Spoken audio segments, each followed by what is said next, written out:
90 શબ્દ ઝડપ. સ્ટાર્ટ. હાલના અપીલ કરતા Messrs gas authority of India limited કૌંસમાં ટૂંકમાં ગેલ કૌંસ પૂરો તારીખ 16/8/1984ના રોજ નોંધાયેલ મુખ્યત્વે કુદરતી અથવા એસોસિએટેડ ગેસના ઉપયોગ માટે સેવાઓ પૂરી પાડવાની કામગીરી સાથે સંકળાયેલ ભારત સરકારનો એક ઉપક્રમ છે. પૂર્ણવિરામ.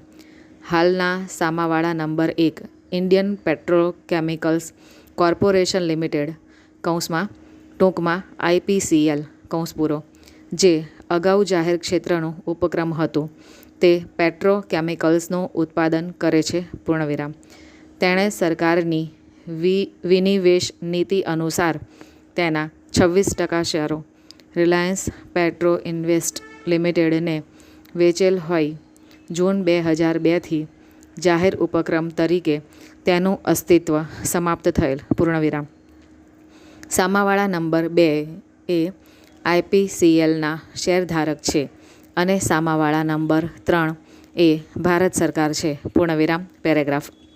સદર કરાર મુજબ ગેસનો પુરવઠો પહોંચાડવાની પદ્ધતિ એ હતી કે ગેલને ઉત્પાદક ONGC પાસેથી કુદરતી ગેસ મળતો હતો. અલ્પવિરામ. કે જેણે હજીરા ખાતે આવેલ બોમ્બે હાઈ પ્રોજેક્ટ પાસેથી ગેસ પ્રાપ્ત કરતું હતું. પૂર્ણવિરામ. ત્યારબાદ આ ગેસને હજીરાથી IPCLના ગાંધાર પ્લાન્ટમાં IPCL દ્વારા નાખવામાં આવેલ પાઇપલાઇન મારફતે પહોંચાડવામાં આવતો હતો. પૂર્ણવિરામ. જે ગેસનો ઉપયોગ ન થયો હોય તેને IPCLનો પાઇપલાઇનનો ઉપયોગ કરીને હજીરામાં પાછો મોકલવામાં આવતો હતો. પૂર્ણવિરામ. પેરેગ્રાફ.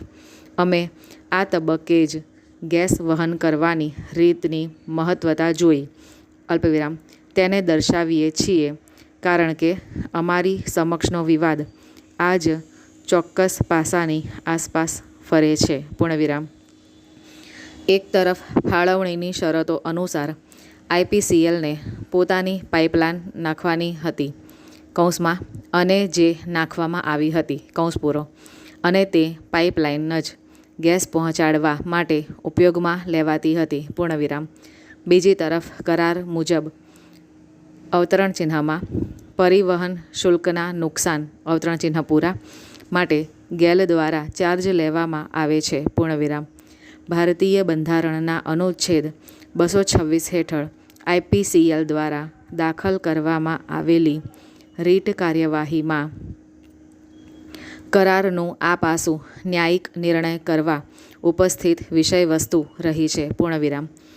IPCL તારીખ 19/9/2006 અને તારીખ 11/4/2007ના રોજના હુકમ અન્વયે વિદ્વાન સિંગલ જજની સમક્ષ તેમજ તારીખ 17/6/2007ના હુકમ અન્વયે લેટર્સ પેટન્ટ અપીલમાં ડિવિઝન બેન્ચ સમક્ષ સફળ રહી હતી. પૂર્ણવિરામ. પેરેગ્રાફ.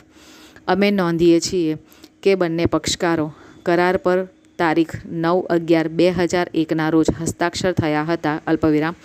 પરંતુ કરારના ખંડ 10.1 અને 4.4ને તારીખ 9/3/2006ના રોજ એટલે કે 5 વર્ષ પછી પડકારવામાં આવ્યો હતો. પૂર્ણવિરામ. આ સમયગાળામાં IPCL જાહેર ક્ષેત્રનું એકમ રહ્યું ન હતું. પૂર્ણવિરામ.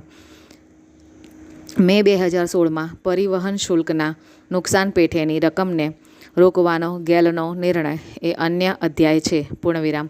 આમ સિંગલ જજે ઉપરોક્ત ખંડ ક્લોઝ એટલે કે રદ કર્યો અને ડિવિઝન બેન્ચે સદર સિંગલ જજના નિર્ણયને કાયમ રાખ્યો. તે પહેલાં ઉપરોક્ત ખંડ હેઠળ કુલ ₹134 કરોડની રકમ ઉધારવામાં આવી હોવાનું જણાવવામાં આવ્યું છે. પૂર્ણવિરામ. સ્ટોપ.